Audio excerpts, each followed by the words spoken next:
The air is tense and eerie as two grandchildren, Sarah and Alex, arrive at their grandparents' remote country house for a weekend visit. The sky is a dim gray, painting a gloomy picture that hangs heavy in the atmosphere. The wind is whispering through the skeletal branches of the trees that flank the long, winding driveway. The house itself is a relic from a bygone era, standing tall and mysterious with its slate roof and ivy-clad walls.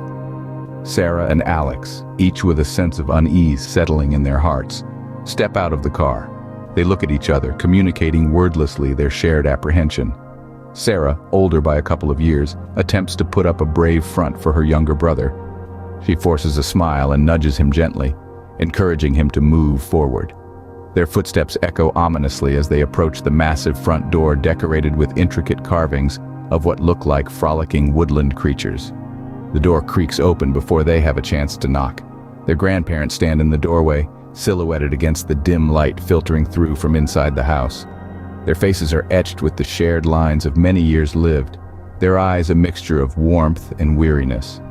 The grandparents, Harold and Martha, seem unusually distant and strange. Their smiles appear forced, their usual joviality replaced with a somberness that hangs in the air like a heavy fog. They seem out of place in their own home, as though they are mere visitors themselves.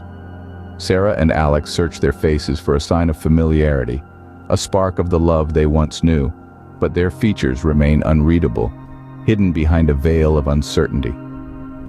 Harold, a man of few words, steps aside and ushers them in with a nod. His eyes, once lively and full of warmth, now possess a faraway look. Martha, on the other hand, attempts to engage them in conversation. Her voice, usually filled with laughter and stories, sounds hollow, as though she too is struggling to put on a brave face. Inside, the house feels colder than the autumn wind sweeping through the fields outside. The high-ceilinged rooms echo with silences that feel too loud, too heavy. The wallpaper, peeling in places, narrates tales of happier times. The once vibrant colors now faded, like the memories it harbors. Sarah and Alex exchange bewildered glances. The weekend visit that was supposed to be filled with fun stories, warm hugs, and homemade apple pies now seems like a daunting prospect.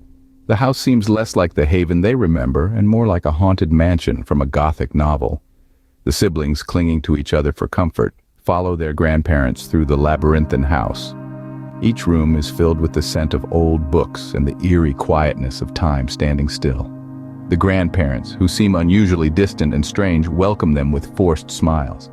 As the night falls, the grandchildren begin to notice odd behaviors, their grandmother's unusual forgetfulness, their grandfather's avoidance of certain topics, and mysterious noises coming from the attic. Sarah and Alex start to investigate, uncovering old family photos that show their true grandparents, who look nothing like the couple in the house. They realize with horror that these people are imposters. The plot thickens as they discover a hidden room with belongings of their real grandparents. Fearing for their lives, they plan to escape, but the imposters become suspicious and the house turns into a maze of terror. In a thrilling climax, the grandchildren outsmart the imposters, uncovering a shocking family secret and narrowly escaping. The movie ends with Sarah and Alex safe but shaken, as they vow to uncover the truth behind the harrowing ordeal.